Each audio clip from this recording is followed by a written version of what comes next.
Night of pure faith. Lo, a horror of great darkness fell upon him. Genesis 15 verse 12.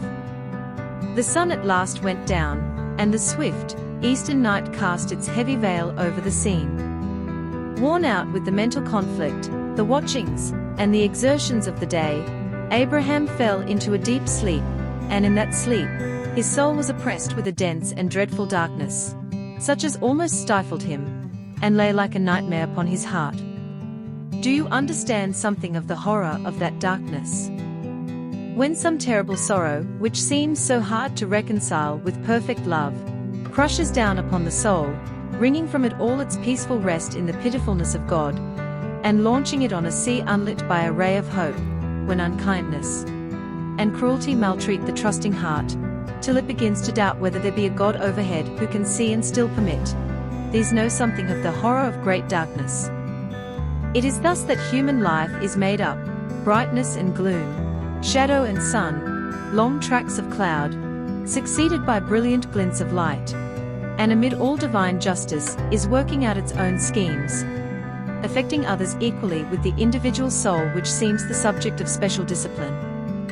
O ye who are filled with the horror of great darkness, because of God's dealings with mankind, learn to trust that infallible wisdom, which is co-assessor with immutable justice. And know that he who passed through the horror of the darkness of Calvary, with the cry of forsakenness, is ready to bear you company through the valley of the shadow of death till you see the sun shining upon its further side.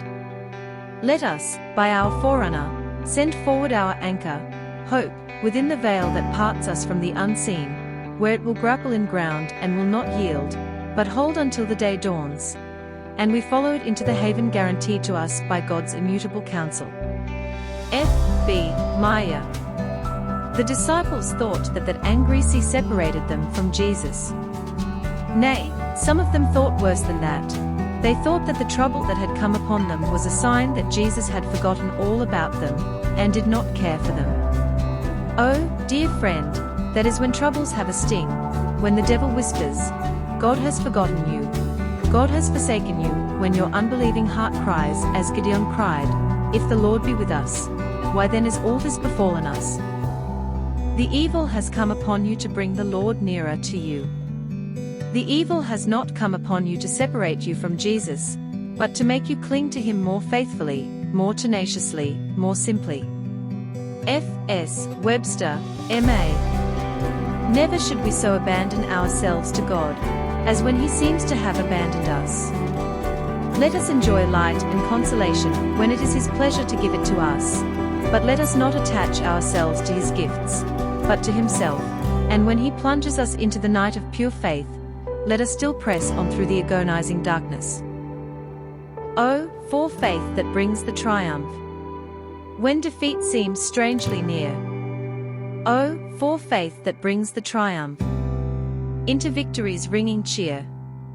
Faith triumphant, knowing not defeat or fear. Herbert Booth.